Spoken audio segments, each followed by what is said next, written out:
everyone, and welcome back for another deep dive. Today we're going to be tackling a pretty complex topic, Indigenous rights in Argentina, and we've got a fantastic report to guide us. Yes. It's called the Assessment of the Indigenous Navigator National Survey in Argentina. It's a really interesting report. Yeah, and it was published just recently in October 2023. So it's very up to date.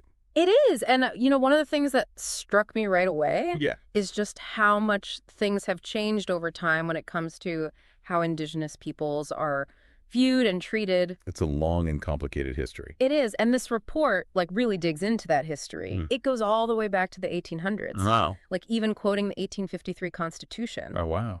Which, just to put that in context, Argentina had just declared independence a few decades earlier. Right. And even then, the Constitution talks about promoting the conversion to Catholicism of Indigenous peoples. It really highlights the mindset at the time. Yeah. They weren't seen as having their own existing rights and cultures. Right.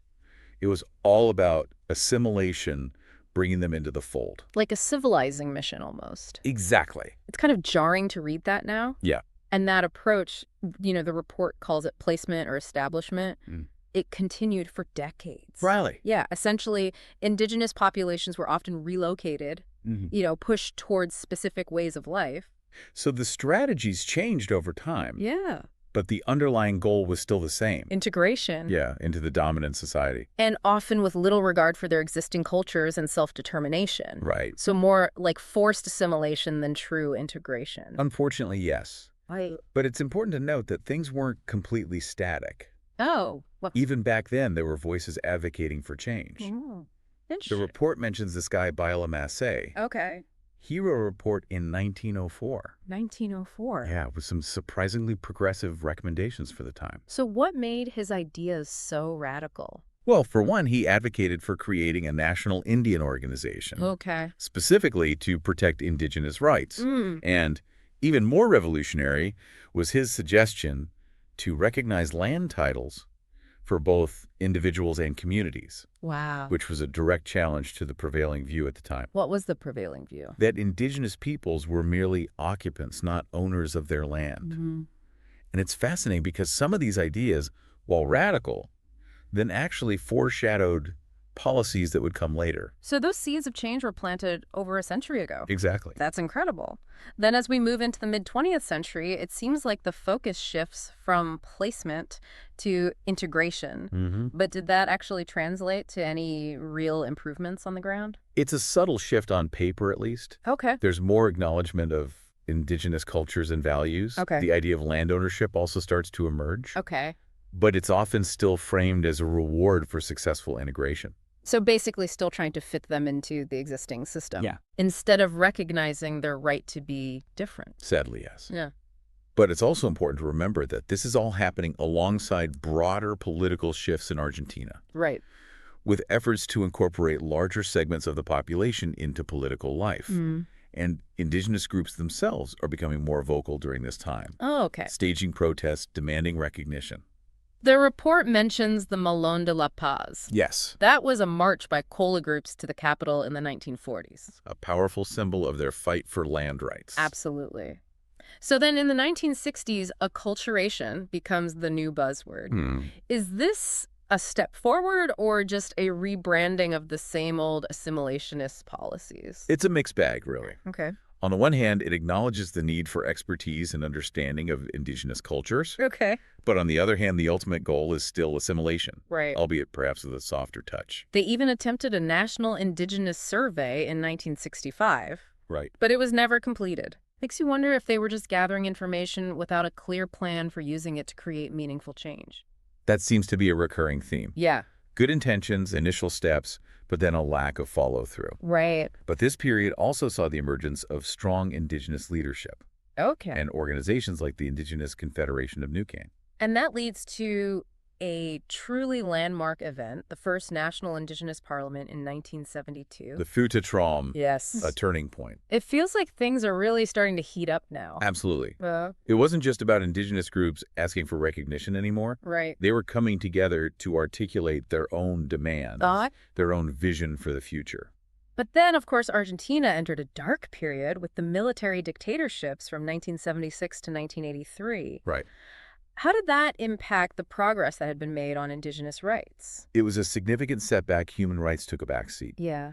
Any progress on indigenous rights essentially ground to a halt. So we don't really see much movement again until the return of democracy in the 1980s. Exactly. And that brings us to National Act 23,302 in 1984. Okay.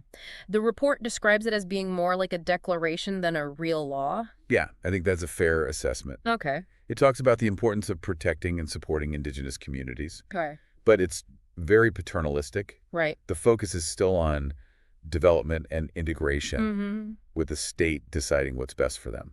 It did establish a bunch of programs Yes. for things like land policy, production, education, and health. Mm-hmm. That sounds promising on the surface, Yeah. but was there any substance behind it? Not really. The report points out that these programs aim to allow access to various rights and resources Okay. rather than guarantee them. It's still very much a top-down approach. So a step forward, Yeah. but still very much within a framework of control, rather than true empowerment. It wasn't until 1992, with National Act 24,071, that things started to shift in a more meaningful way. This was a pivotal moment. Okay. By adopting ILO Convention 169, Argentina finally recognized indigenous communities as peoples for the first time. Wow. This was a huge change in legal and conceptual understanding. I can imagine. Like, before it was like saying, we acknowledge you exist, but you're under our authority. Right. Now it's more like, we recognize you as distinct groups with inherent rights. Okay. It's a big difference. It feels like we're finally getting somewhere. Yeah. But the report also mentions that this recognition is slow to translate into actual changes on the ground. That's true. The spirit of the law often still reflects a protectionist rather than empowering approach. Okay. Lots talk about respecting indigenous cultures. Right. But the mechanisms for actual self-determination and autonomy are lacking. And of course, we have to remember that Argentina has a federal structure. So we're not just dealing with national laws, Right. but also provincial ones. Each with their own interpretation and approach. Exactly. The report highlights the Comprehensive Aboriginal Act 426 in Formosa as a more progressive example. It is interesting to see how different provinces are approaching these issues. Yeah. Sometimes even moving ahead of the national government. So it's a real patchwork of laws and approaches, Absolutely. which must make it incredibly complex to navigate. It does. And this complexity often leads to inconsistencies and loopholes that can be exploited Right. to undermine indigenous rights. It's a constant battle for recognition and implementation. It is. Yeah. But amidst all of this, there's a growing movement within indigenous communities themselves. Okay. They're not just sitting around waiting for the government to act. Right. They're organizing, raising their voices, and demanding change. And that's where we'll pick up next time. Sounds good. We'll look at the specific demands of indigenous groups, the ongoing struggle for land rights, and the push for true autonomy and self-determination. It's going to be fascinating. It is. I can't wait. Me too. All right, so we're back and ready to dive even deeper into indigenous rights in Argentina. Yeah. Last time we kind of explored that long road, Mm-hmm. from those assimilationist policies of the past to that recognition of indigenous peoples as distinct groups Exactly. with, inherent rights. It was a long process. It was. And now we're going to fast forward to 1994 Okay. and a pretty crucial turning point, No. the 1994 Constitutional Amendment. Oh, okay. Now, you might think like, all right, finally some real progress. Right. But it's not quite that simple. Oh, really? Yeah, it was a big step forward, no doubt. Okay. Acknowledging the preexistence of indigenous peoples right there in the Constitution. Yeah. Huge. Yeah. But then there's this fascinating detail. What? The report highlights Yeah. they added the word Argentinian before indigenous people. Argentinian indigenous peoples. Right. But if they pre-existed the formation of Argentina, Right. how can they be classified as Argentinian? It seems kind of contradictory, right? It is. And the report actually quotes the Patagonian Indigenous Forum from 1997, pushing back on this very point. What did they say? They asked, if you acknowledge we existed thousands of years before the state, why do you impose the nationality Argentinian indigenous peoples on us? It's almost as if they were trying to fit indigenous identities into a box Yeah. that doesn't quite fit. Right. Like, we recognize you, but only on our terms. Yeah. I think that's a great way to put it. And it really speaks to this like ongoing tension, right? Hmm. Between recognizing indigenous rights Yeah. while still maintaining a certain level of control. It's a pattern we see throughout Argentina's history. And it continues to this day. Unfortunately, yes. So the report then kind of digs into these three areas that are central to indigenous rights. Okay. Land ownership, political autonomy, Right. and free determination. Big topics. They are, let's start with land. Okay. Why is land ownership so crucial for indigenous communities? Well, for indigenous communities, land isn't just about resources. Okay. It's deeply tied to their cultural identity, their spirituality, their self-sufficiency. Right. It's about acknowledging their historical and ongoing connection to the land itself. And the report really emphasizes how slow that land titling process has been in Argentina. It has been a challenge. It has. And there was this land survey program launched back in 2006 Okay. by Act 26,160, which was supposed to speed things up. Right. But get this, it's been extended multiple times. Wow. And only a fraction of indigenous communities have actually received legal ownership of their land. Wow. That's... I know, it's crazy. It makes you wonder if the government's dragging its feet on purpose. Right. Like they're trying to avoid making real change. Like, see, we're doing something. Yeah, exactly. But not really addressing the core issue. And the National Aboriginal Pastoral Team? NDAPA? Yes, NDAPA. They pointed out that many communities have been surveyed.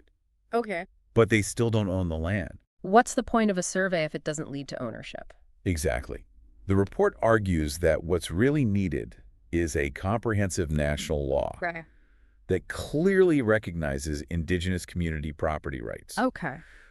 Without that, it's just going to be an uphill battle. For every community. Yeah, for every community to secure its land. There's also this specific case mentioned in the report. Yeah. Indigenous communities of the La Cajanhat Association v. Argentina, which was decided by the Inter-American Court of Human Rights. Okay. It took them 28 years to get a ruling. 28 years. That's a long time to wait for justice. It is. It's a stark example of the legal obstacles indigenous communities face. Yeah. And researchers Aldao and Clerico, who are quoted in the report, they make this crucial distinction between restoration and emancipation. Okay, what's the difference? So restoration is about getting back what was taken. Right. But emancipation is about having the power to control your own future. And true equality for indigenous peoples requires both.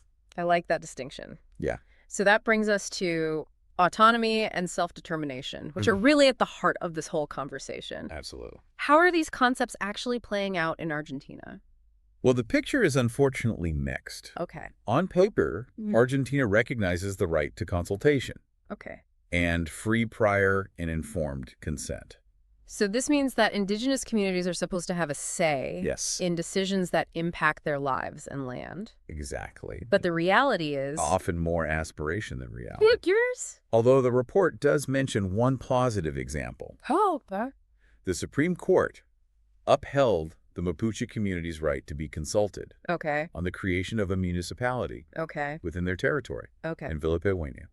So a win in the courts, at least. Yes, it was. But did it lead to real change on the ground? Well, that's where things get a bit murky. Okay. The governor at the time promised to introduce a consultation protocol. But as of the report's publication, it still hadn't materialized. Promises delayed, often equal promises denied. Sadly, yes. It feels like a familiar pattern. It does. But then there's this other case that really caught my eye. Okay. The one involving the Vaca Muerta oil field. Oh, yeah.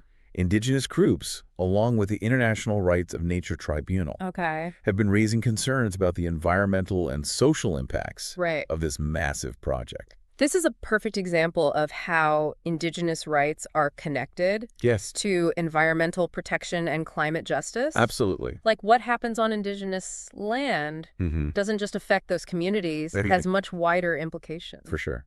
And this case shows the power of collective action and bringing international attention to these issues. So did anything come of it? Well, the government did temporarily shut down the oil field. Really? Citing safety concerns. Okay. But it feels like a Band-Aid solution. Right. It doesn't address the fundamental concerns about consultation consent and how benefits are shared. Exactly. So it's an ongoing struggle. It is. And this brings us to the importance of hearing directly from indigenous peoples themselves. Right. Not just about them. Exactly. What do they have to say about all of this? Well, the report highlights this group called the Indigenous Peoples Participation Program. The PPI? Yeah, the PPI. They formed in the late 1990s Okay. to kind of articulate indigenous demands and their vision for the future. And what are some of their main focuses? Well, they focus on those three core principles we talked about earlier. Right. Land and territorial ownership, autonomy, Okay. and free determination. So it's all connected. It is. Okay. And to illustrate this interconnectedness, the report highlights this powerful framework Okay. articulated by the Patagonian Indigenous Forum, Yeah. the People Territory Autonomy Triangle. Oh, well, I like that. It's brilliant in its simplicity, right? It Yeah. visually represents how these three rights are intertwined. You can't have true autonomy without secure land rights. Right. And self-determination is impossible without both. Exactly. Yeah. It drives home the point that these aren't just isolated demands. Right. But rather fundamental aspects of a vision for a just and equitable future. And the report ends with this incredibly powerful quote Oh, wow. from the coordinator of the Laka Hanhat Association, Yeah? spoken directly to a judge at the Inter-American Court of Human Rights. What does he say? He said, "We want title to our lands, then we will decide what to do." Wow, mic drop moment. Right. It sums up the essence of self-determination perfectly. Yeah. It's about having the agency to make your own decisions about your land, your resources, and your future. It's a reminder that indigenous peoples aren't asking for handouts or special treatment. Right. They're demanding the right to control their own destinies. And shape their own futures. Exactly. So where do we go from here? That's the big question. It feels like there's been progress, but also a lot of frustration Yeah. and broken promises. That's a fair assessment. The journey toward full recognition and realization of indigenous rights in Argentina is far from over. It sounds like there's still a lot of work to be done. There is. But this report provides valuable insight into the historical context, the legal framework, and most importantly, the voices of indigenous peoples themselves. And that's what we'll explore in our final part.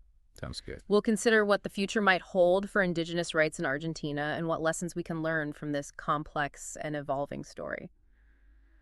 All right, so we're back for the final part of our deep dive into indigenous rights in Argentina. It's been quite a journey so far. It has.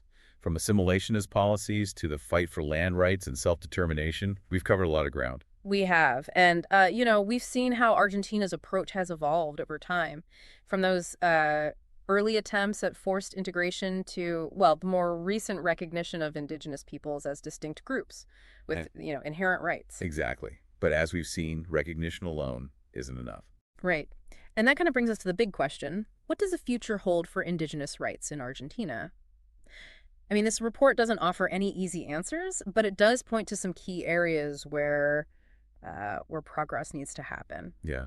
I think one of the most important takeaways is the need to move beyond those paternalistic policies of the past and really embrace a genuine partnership with indigenous communities. It can't just be about the government deciding what's best for them. It has to be about working together as equals. And that people-territory autonomy triangle we talked about, it really highlights this idea, doesn't it? Absolutely. You can't have true self-determination without first securing those fundamental rights to land and autonomy. And a big part of that is ensuring that indigenous communities have a real voice in decisions that affect them, like consultation and free, prior, and informed consent.